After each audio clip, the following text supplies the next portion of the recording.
Hallelujah. स्वागत है आप सबका परमेश्वर की जीवित हजूरी में। आइए परमेश्वर के पवित्र कलाम से देखते हैं जो कि अपोस्टल करमवीर अब्राहम जी के द्वारा लिखा गया। आज का विषय है नींद और आलस पर काबू करें। इब्रानियों उसका 13 अध्याय उसका 17 वचन में लिखा है, अपने अगुवों की मानो और उनके अधीन रहो, क्योंकि वे उनकी नाई तुम्हारे प्राणों के लिए जागते रहते हैं, जिन्हें लेखा देना पड़ेगा कि वे यह काम आनंद से करें, न कि ठंडी सांस ले लेकर, क्योंकि इस दशा में तुम्हें कुछ लाभ नहीं। हालेलुया। प्रभु यीशु मसीह के नाम में आप सबको शांति मिलती रहे, आमीन। मेरे प्रियो, बाइबल बताती है कि परमेश्वर का दास जो उसके लोगों की अगुवाई करता है वो ज्यादा सोने वाला ना हो, वो ठंडी सांस लेकर प्रभु के भेड़ों की अगुवाई करने वाला ना, क्योंकि जो अगुवा अपने काम के प्रति सतर्क नहीं है और कलीसिया के सिखाने के लिए और उन्हें सही मार्ग पर चलाने में अपना समय नहीं देता, तो इसका लेखा प्रभु उनसे जरूर लेगा। और ऐसे आलसी अगुवे से कलीसिया को कुछ भी लाभ नहीं हो सकता। मेरे प्रियो, बाइबल केवल अगुवे को ही नहीं परंतु हर उस व्यक्ति को सतर्क होने के लिए प्रेरित कर रही है जो प्रभु को जानते हैं, क्योंकि आलस और नींद के कारण आत्मिक कामों में रुकावट आ जाती है। आज कलीसिया में कुछ लोगों ने हर चीज को आरामदायक बना दिया है। आज लोग प्रार्थना करते समय भी अपनी खाट पर होते हैं और प्रार्थना करते करते सो जाते हैं। मेरे प्रियो,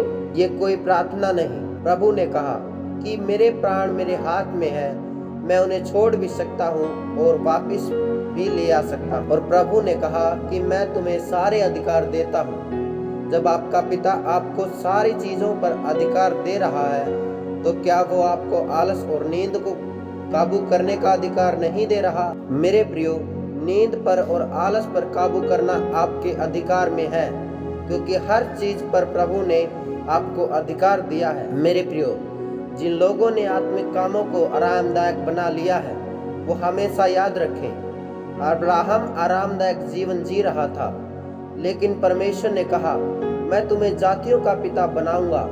उसके लिए अपने घर को छोड़ दे। मूसा आरामदायक जीवन जी रहा था, लेकिन परमेश्वर ने मूसा को उस जगह से निकालकर रेतीली भूमि में भेड़ चराने के लिए छोड़ दिया, ताकि वो इज़राइल को भेड़ों की तरह जंगल से बाड़े में ले जाए।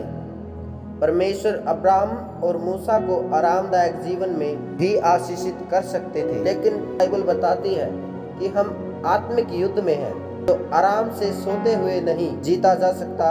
इसके लिए आपको रातों की नींद कम करनी होगी। अपने लोगों को बचाने के लिए अपने आलस को खत्म करके प्रार्थना उपवास में जाना होगा। आपको अपना आरामदायक जीवन भूलकर आत्मा की लड़ाई में जाने के लिए तैयार होना होगा।